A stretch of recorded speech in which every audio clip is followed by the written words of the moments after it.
우리 교회 표어는 무엇입니까? 네, 감사합니다. 선교 사명적 교회입니다. 네, 여기도 있고요, 여기도 있고요. 우리 교회는 선교 사명적 교회가 되어야 한다는 것이며, 또 우리 각자는 선교 사명적 존재가 되어야 한다는 것입니다. 이 용어를 빌려서 오늘 제목을 환대 사명적 존재라고 했습니다. 선교는 보다 큰 주제입니다. 그 안에, 선교 안에 환대라는 주제가 있다고 보시면 됩니다. 그러니까 메인 타이틀이 선교라면 서브타이틀 중 하나가 바로 환대라는 것입니다. 그렇다고 해서 그 중요성이 결코 덜하다든지 그런 것은 아닙니다. 부제는 주제의 구체적인 예가 됩니다. 다른 말로 선교 사명적 존재가 무엇인지 더 구체적으로 생각해 볼 수 있다는 것이죠. 그래서 벌써 결론부터 말씀드리자면 우리는 환대하는 존재가 되어야 한다는 것입니다. 환대를 우리 사명으로 알고 언제든지 어느 때이든지 늘 환대하는 자들이 되어야 한다는 것입니다. 먼저 우리는 환대가 무엇인지 알아야 할 것입니다. 환대가 무엇입니까? 사전을 찾아보니까 환대에는 기쁠 환과 기다릴 대가 쓰였습니다. 기쁘게 기다린다, 이것이 환대의 기본적인 의미입니다. 물론 그냥 기다리는 것이 아니죠. 갖추어 놓고 기다리는 것입니다. 타인을 대접 혹은 대우하기 위해 갖추어 놓고 기다리는 것이죠. 즉 환대에는 기쁨이 있어야 되고요, 기다리는 마음, 즉 준비된 자세가 있어야 합니다. 이것이 사전적 의미로서의 환대입니다. 여러분, 환대를 받아보신 적 있으신가요? 저는 환대하면 어릴 적 저희 외할머니가 생각이 납니다. 설 명절이나 추석 명절이 되면 늘 외할머니 집에를 갔는데요, 할머니 집에 문을 열고 들어가면 외할머니께서는 기다리셨다는 듯이 두 팔을 벌리고 깊은 얼굴로 나오셨습니다. 그리고 저희를 하나씩 끌어안으시며 저희 볼에다가 뻑뻑뻑 소리를 내시면서 저희 엉덩이를 이렇게 두들기셨습니다. 그런 기억이 아직도 나요. 오랜만에 보는 내 새끼들이 얼마나 기쁘고 기다려줬었겠습니까? 물론 지금은 저희가 어른이 되어버렸고 할머니도 굉장히 연세가 많으셔서 연약해지셔서 그때 할머니의 그런 모습은 보기는 어렵게 되었지만 이제는 저희 어머니께서 저희 아이들에게 그렇게 하시는 모습을 보게 됩니다. 기쁘게 기다린다. 조부모의 손주 환대를 보면 그것이 무엇인지를 잘 알게 되는 것 같습니다. 식당 등 서비스직에서도 환대가 굉장히 중요하다는 점을 잘 알고 계실 것입니다. 아무래도 교회 모임 가운데서 식당을 자주 가게 됩니다. 우리 모임에서는 함께 식사하는 것이 정말 중요하지 않습니까? 한 번은 교회 어느 모임에서 함께 식당을 가서 식사하고 나오는데 권사님들께서 이런 말씀을 하시더라고요. 이 식당은 이제 오지 말아야겠다. 이유가 무엇일 것 같습니까? 음식이 맛없어서? 물론 식당이라면 당연히 음식 맛이 중요하겠죠. 가격이 비싸서? 물론 가격이 비싸면 부담되죠. 그러나 그런 것들이 아니라 이미 얘기하셨지만 불친절하다는 것이 이유였습니다. 그 식당에 환대가 없다는 것이 문제였습니다. 그 식당이 어딘지는 지금 이야기하지 않겠습니다. 전 궁금하시면 제가 개인적으로 오시면 제가 귓속말로 살짝 말씀드리겠습니다. 아무리 맛있는 음식을 제공한다고 해도, 아무리 합리적인 가격으로 음식을 먹을 수 있다고 해도 인격적인 대우를 하지 않는 식당, 손님을 그저 돈을 버는 수단으로 생각하는 식당은 다시 잘 가지 않게 되는 것이죠. 이처럼 인간에게 환대란 관계의 가장 기본 중의 기본입니다. 이것을 우리가 모르지 않습니다. 오늘 제가 이런 당연한 말을 하려고 하는 것은 당연히 아니고요, 성경은 환대에 대해서 어떻게 말씀하는지를 함께 보고자 합니다. 제가 오늘 본문으로 아브라함과 관련된 말씀을 가지고 왔는데요, 아브라함 하면 무엇이 떠오르나요? 네, 믿음의 조상이라는 단어를 먼저 떠올리실 것입니다. 그렇다면 무엇이 아브라함의 믿음입니까? 아브라함의 믿음이 무엇이기에 믿음의 조상이라고 불리게 된 것일까요? 먼저 말씀드리고 싶은 것은 믿음은 행함이라는 것입니다. 믿음은 행함입니다. 믿음은 눈에 보이지 않지만 반드시 행함으로 드러나게 됩니다. 물론 우리는 어떤 행위로 의롭다함을 얻을 수 없고 오직 믿음으로 의롭다함을 받는 것이지만, 그렇다고 해서 믿음과 행함이 상관이 없는 것은 아닙니다. 믿음은 내면적인 것, 즉 눈에 보이지 않는 것이기 때문에 사람의 어떤 외면적 모습으로, 즉 사람의 어떤 행위로 그 사람을 판단할 수는 없습니다. 그러나 눈에 보이지 않는 우리의 내면적인 믿음이 외면적, 즉 겉으로 나타나는 어떤 표징들이 있다는 것입니다. 우리가 행위로 구원받는 것이 아니라고 말하면서 만약 행위가 우리가 크게 상관없는 것으로 생각한다면 그건 믿음을 크게 오해하고 있는 것입니다. 야고보서에서는 믿음에 대해서 뭐라고 말씀하나요? 야고보서 2장 22절을 보시면 이렇게 말씀합니다. 우리 함께 읽어볼까요? 시작. 내가 보거니와 믿음이 그의 행함과 함께 일하고 행함으로 믿음이 온전하게 되었느니라. 아멘. 잘 아시겠지만 야고보서는 행함이 없는 믿음은 그 자체로 죽은 것이라고 말씀합니다. 그러나 야고보서는 결코 행위 구원에 대해서 말씀하고 있는 것이 아닙니다.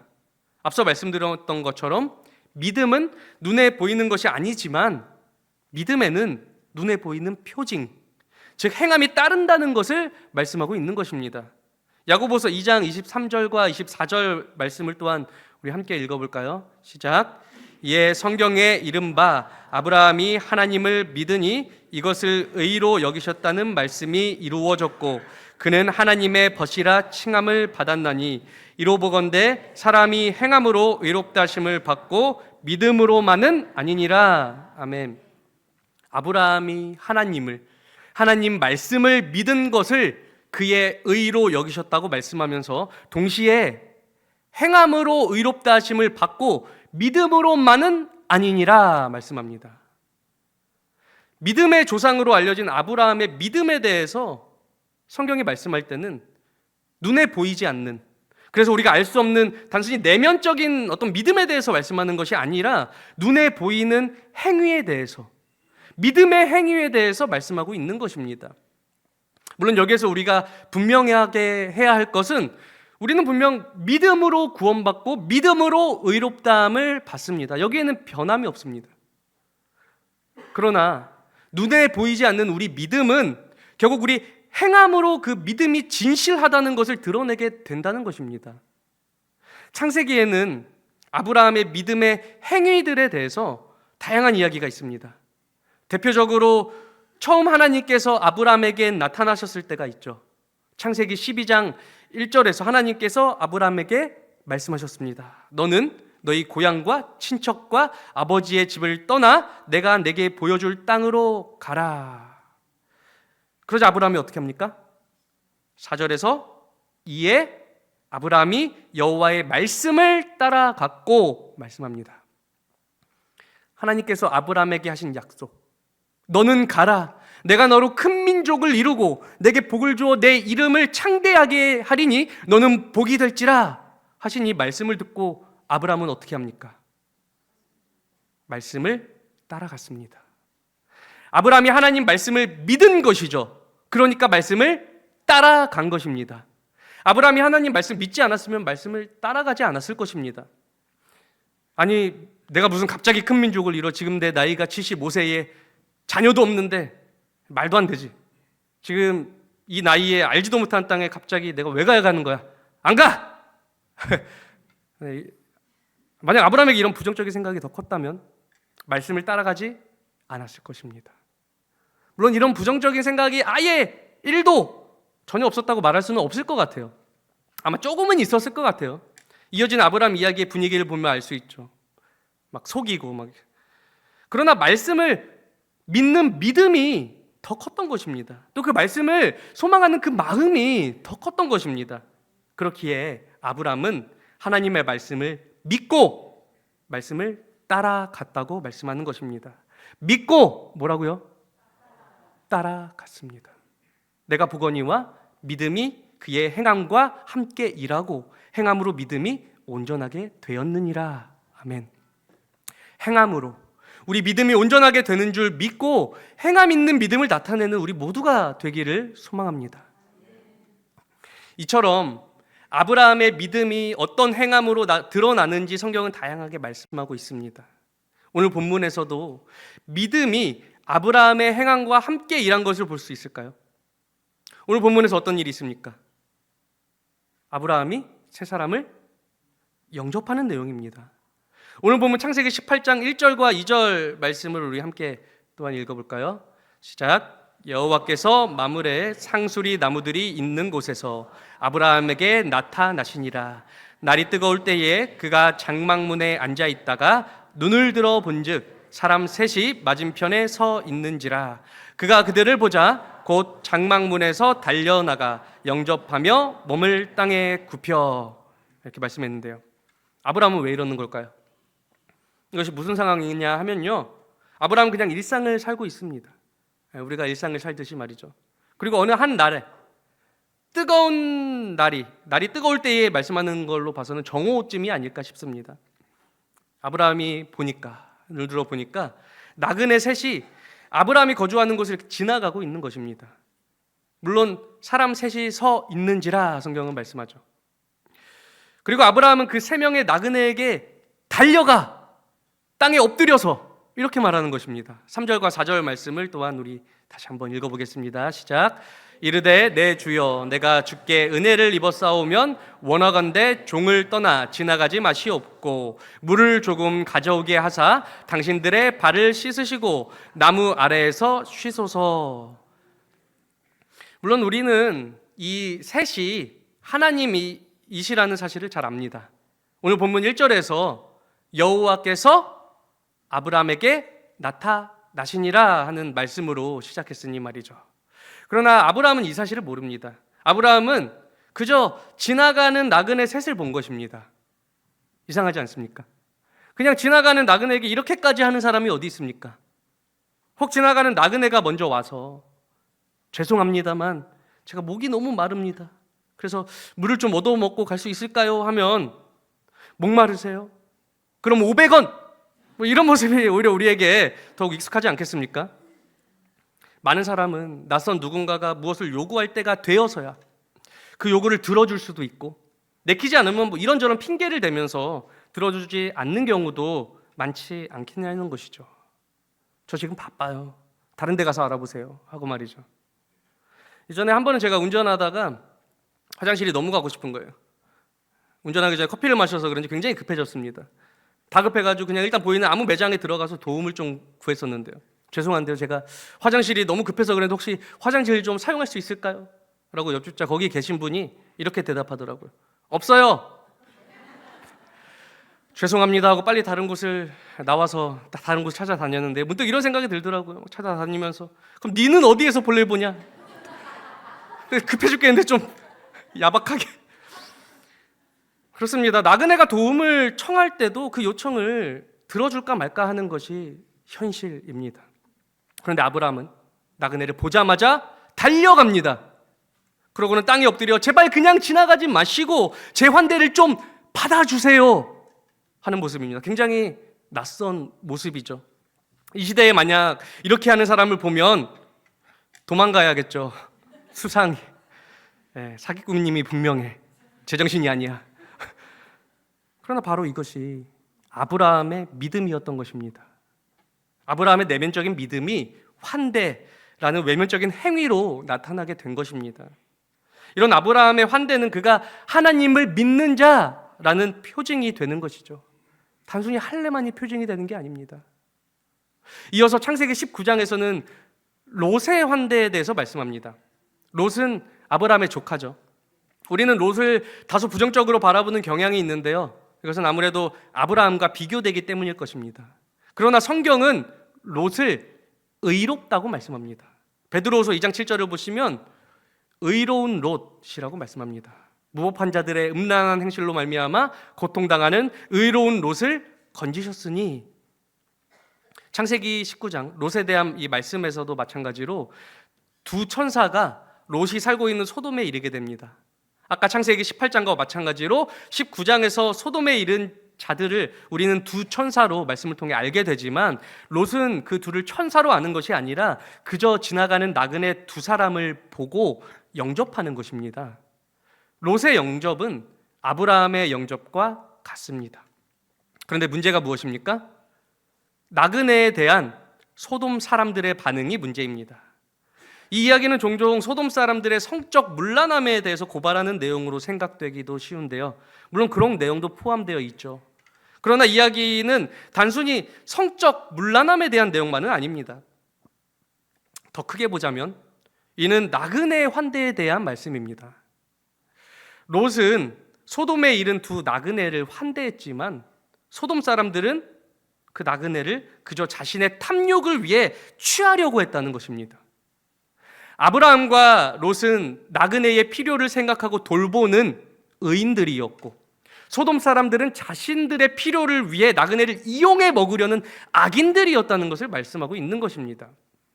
성경은 환대에 대해서 세상과는 다른 기준으로 우리에게 말씀하고 있다는 것을 우리는 생각해야 합니다.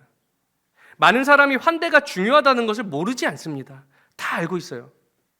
그러나 세상 기준에서 환대하는 사람은 잘하는 것이고, 사실 그렇게 하지 않아도 그만입니다. 여러분 혹시 이웃에게 인사를 잘 하시나요? 갑작스러운 질문인 것 같은데요. 이웃에게 인사를 잘 하세요? 제가 2부 예배 때는 저는 인사를 잘 안 한다고 저도 모르게 이렇게 말씀을 드렸는데, 사실 뭐 인사를 잘 안 하는 건 아니고요. 평균 이상은 합니다. 평균 이상은 하는데, 제가 느끼기에 하나님께서 요구하시는 만큼 못했다는 그 말씀을 드리고 싶은데, 2부 예배 때는 저는 인사를 안 합니다 이렇게 말해버려가지고 오해하실 것 같아서, 혹시 최 목사는 인사를 안 하는 사람이래 이러면 그거 아니래 이렇게 설명을 해주시기 바랍니다. 한 번은 제가 예배를 마치고 집에 가는 길에 이런 생각이 드는 겁니다.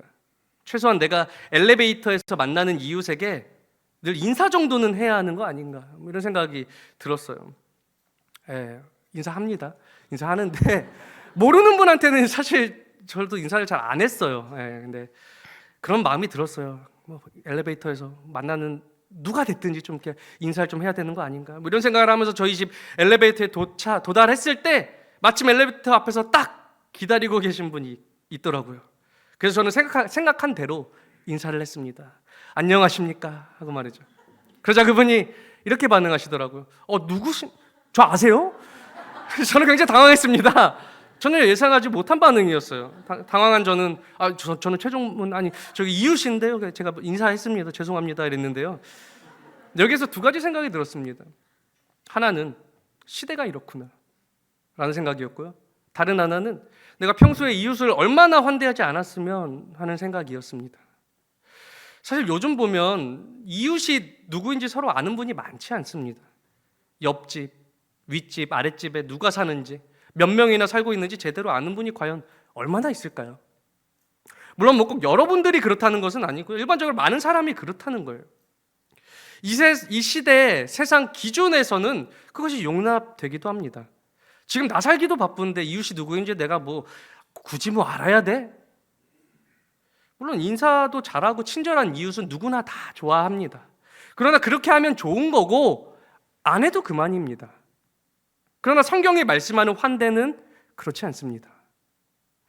하면 좋고 안 해도 그만인 것이 아니라 환대는 믿는 자들의 정체성이라고 성경은 말씀합니다. 그것이 사명이라고 말이죠. 아브라함은 나그네 셋을 영접하고 이로 인해 아들의 약속을 받았습니다. 오늘 창세기 18장 뒤에서 나오는 10절을 보시면, 그가 이르시되 내년 이맘때 내가 반드시 내게로 돌아오리니 내 아내 사라에게 아들이 있으리라 하시니 말씀합니다. 아브라함에게 환대받은 하나님의 천사의 말이었습니다. 창세기 19장 롯도 마찬가지죠. 롯은 두 명의 나그네를 영접하고 이로 인해 소돔과 고모라가 유황과 불로 멸망할 때 그 영접한 나그네, 그 천사로 인해 롯은 자신과 자기 가족의 생명을 구원하게 되었습니다. 성경 전반에 환대와 구원에 대한 말씀이 굉장히 많습니다.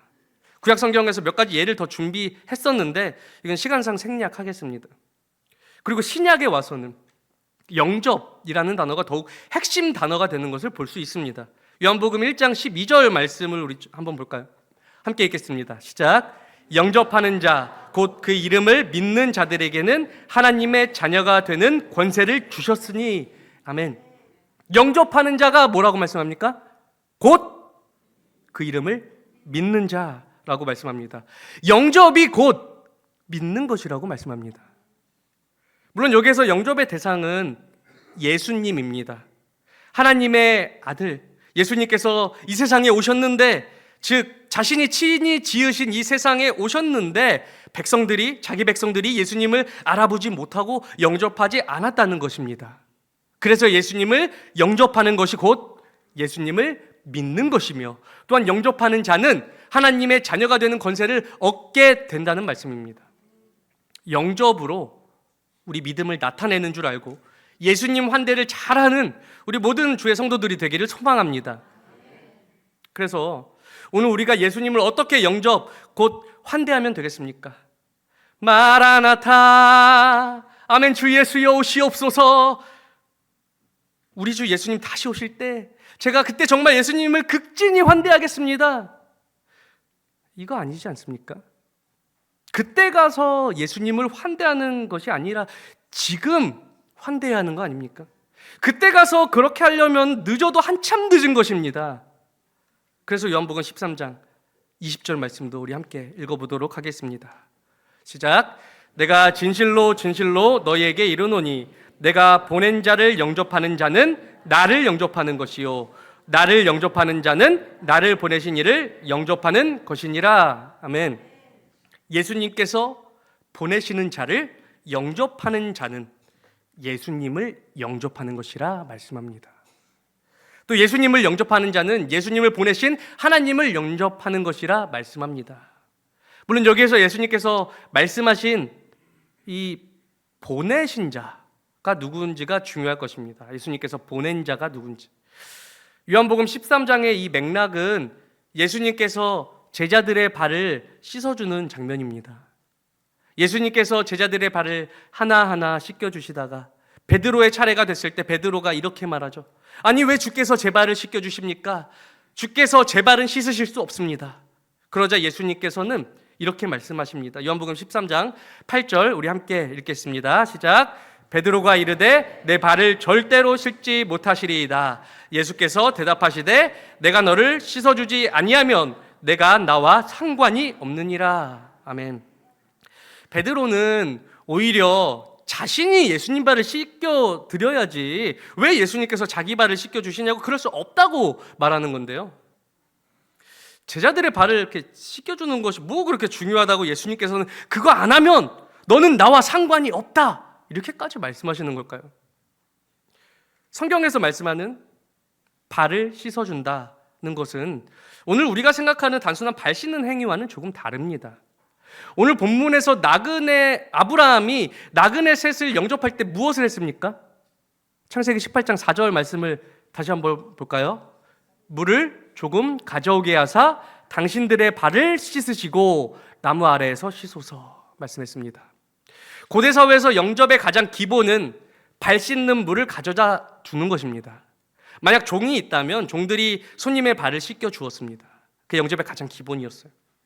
예수님께서 제자들의 발을 씻어 주신 것은 단순히 제자들의 발이 더러워서 더러운 발을 씻겨 주신 것이 아니라 예수님께서는 제자들을 영접하신 것입니다. 제자들을 환대하신 것이죠. 그리고 제자들에게 뭐라고 말씀하셨습니까? 요한복음 13장 15절 말씀을 보겠습니다. 함께 읽겠습니다. 시작. 내가 너희에게 행한 것 같이 너희도 행하게 하려 하여 본을 보였노라. 아멘. 예수님께서는 자신이 제자들을 환대함으로 제자들도 환대하는 자들이 되어야 한다고 본을 보인 것이라고 말씀합니다. 그리고 이어서 바로 이 말씀을 하신 거죠. 내가 보낸 자를 영접하는 자는 나를 영접하는 것이요 나를 영접하는 자는 나를 보내신 이를 영접하는 것이니라. 그래서 예수님께서 말씀하신 내가 보낸 자가 누굽니까? 제자들에게 나오는 자들입니다. 제자들에게 나오는 모든 자는 다 예수님께서 보내신 자들입니다. 그러니까 예수님께서는 제자들의 발을 씻어주심으로 제자들 역시도 예수님께서 보내시는 자들의 발을 씻어주는 자들이 되게 하신 것입니다. 그렇다고 해서 오늘 우리가 교회에 오시는 분들의 발을 다 씻어줘야 한다고 그렇게 문자적으로 적용하면 곤란합니다. 물론 필요하다면 교회 오시는 분들의 발을 우리가 씻어줄 수도 있겠죠. 근데 누군가 교회에 왔는데 갑자기 자, 신발 벗으시고 양말 벗으시고 좀 발을 좀 씻겨드리겠습니다. 뭐 이렇게 하면 어떻게 되겠습니까? 잘못하면 오히려 불쾌하실 수도 있을 것입니다. 지금 뭐 하시는 거예요? 하면서 말이죠. 성경에서 발을 씻어주는 행위가 무엇을 의미한다고요? 환대입니다. 예수님께서 제자들을 환대하신 것처럼 제자들도 예수님께서 보내시는 자들을 환대해야 한다는 것입니다. 그래야 진정 예수님의 제자들이라는 것을 말씀하신 것입니다. 조금 과격하게 말하자면 예수님께서 보내신 자를 환대하지 않는다면 예수님과 상관없는 자라고 말할 수도 있습니다. 좀 과격한 표현이지만 결코 틀린 말은 아닙니다. 맥락상 예수님께서도 결국 이걸 말씀하시고자 하신 거 아닙니까? 그렇습니다. 우리 환대는 우리 정체성입니다. 예수님을 믿는 자들의 정체성입니다. 환대는 우리 사명이며 믿음의 표징입니다. 아브라함이 어쩌다 한번 나그네 셋을 환대했는데 알고 보니까 그 셋이 하나님이셨던 것이 아닙니다. 아브라함은 믿음으로 늘 환대하는 사람이었다는 것입니다. 왜요? 하나님께서는 아브라함을 나그네로 부르셨기에 나그네의 심정을 가장 잘 아는 사람이었기 때문입니다. 잘 살아보고자 더욱이 아브라함은 하나님의 말씀을 믿음으로 자신을 위해 모으려 하는 자이기보다는 나누려 하는 자였기 때문입니다. 잘 살아보고자 모으려고 애쓰지 않아도 하나님께서 말씀하신 대로 어련히 복 주시고 복이 되게 하실 것을 믿은 것이죠. 그래서 믿음으로 나누고 베풀고 환대할 수 있던 것입니다. 지금 이 시대에 개인주의로 인해 서로가 점점 남남이 되어가고 있습니다. 나랑 어떤 깊은 연관이 있는 사람만 환대하고 외인들에 대한 환대는 점점 사라져가고 있습니다. 남일에 신경 끄라고 말이죠. 또한 가까운 사람, 친한 사람 챙기기도 바쁘다고 말합니다. 이해는 됩니다. 많은 사람과 피상적인 관계를 맺는 것보다 소수의 사람에게 집중함으로 보다 깊은 관계를 가질 수도 있겠죠. 저는 개인주의가 무조건 나쁘다고 주장하는 것은 아닙니다. 무엇이든지 장점이 있고 단점도 있을 수 있는 것이죠. 문제는 교회 안에 들어오면 안 되는 이 시대의 풍조들이 교회 안에 슬며시 들어오고 있다는 것입니다. 그중 하나가 바로 외인에 대한 환대입니다. 요즘 교회에 새로 오시는 분들이 어떤 경험을 하시는지 아십니까? 무엇을 느끼고 계신지 아세요? 외로움입니다. 환영받지 못하고 있다는 느낌입니다. 외인에 대한 무관심이라는 이 시대의 풍조가 교회 안에 슬며시 들어오고 있습니다. 누가 오는지 누가 가는지 크게 관심이 없습니다. 너희는 이 세대를 본받지 말라 말씀했는데요. 예수님 믿는 우리는 그러지 않아야 하는 거 아닙니까? 믿음이 뭐라고요? 영접입니다. 환대입니다. 영접하는 자가 곧 그 이름을 믿는 자라고 했습니다. 물론 환대 그 자체가 믿음이라는 말씀을 드리려는 것은 아닙니다. 환대를 잘해서 우리가 구원받는 것이라고 말씀을 드리려는 것도 아니에요. 그러나 우리가 구원받았기 때문에 환대하는 자들이 되었다는 것을 말씀드리고자 하는 것입니다. 예수님께서 제자들의 발을 씻어 주셨기 때문에 제자들은 나오는 자들의 발을 씻어주는 자들이 되었습니다.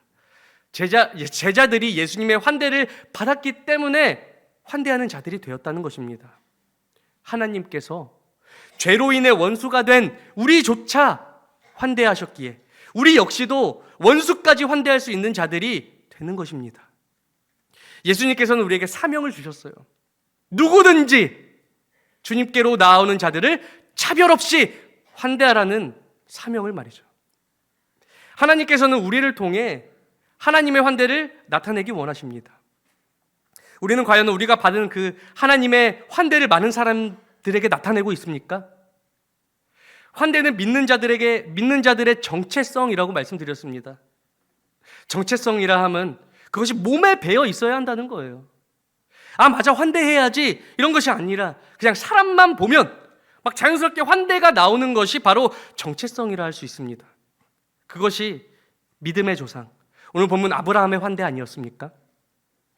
모든 사람을 환대하는 것이 우리 정체성인 줄 알고 정말 예수님께서 보내시는 모든 자들을 환대하는 우리 모두가 되기를 소망합니다. 그렇다면 우리가 어떻게 환대해야 하는지 오늘 말씀을 다시 한번 보면서 생각해 보고 설교를 마치고자 합니다. 오늘 본문 2절에서 이렇게 말씀했는데요. 보고, 영접하고, 땅에 굽혀, 즉 엎드려. 눈을 들어보고 했는데요. 고개를 들고 보시기 바랍니다. 고개 숙이지 마시고. 죄인들을 깨닫게 되어서 고개가 숙여지는 겁니까? 그리고 우리가 죄인들이지만 예수님 안에서 죄사함을 받았잖아요. 고개를 좀 들고 봅시다. 상대방의 관심을 좀 가져야 한다는 것입니다. 서로 무관심한 이 시대를 본받지 말고 서로 관심을 좀 가집시다. 눈을 들어보고, 그리고 뭐죠?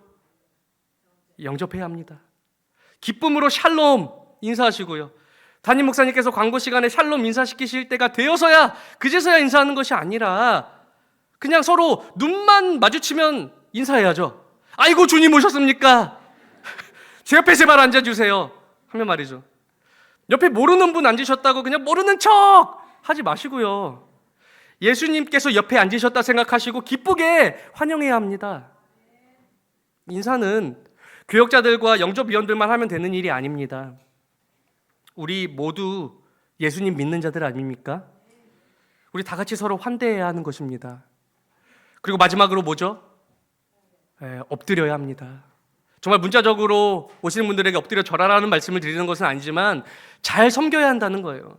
상대방이 무엇이 필요한지 살피고 내가 할 수 있는 대로 하나님께서 내게 주신 은혜대로 잘 섬겨야 한다는 것입니다. 환대는 예수님 믿는 우리에게 있어서 하면 좋고 안 해도 그만인 것이 아닙니다. 환대는 우리 사명입니다. 우리 교회 존재의 목적입니다. 하나님께서 누구든지 차별 없이 주님 앞에 나오는 모든 자들을 환대한다는 것을 우리가, 즉 교회가 나타내야 하는 것이죠. 우리 가운데 하나님의 환대를 경험하지 못하는 분이 제발 없기를 바랍니다. 우리 가운데 소외되어 외로운 분이 제발 없기를 바랍니다. 우리 가운데 차별받는 분이 없기를 바랍니다. 우리를 통해 예수님께서 보내신 자, 즉 교회에 나오는 모든 분이 하나님의 환대를 경험하는 그런 선교 사명적 교회, 환대 사명적 교회가 되기를 주님의 이름으로 간절히 소망합니다.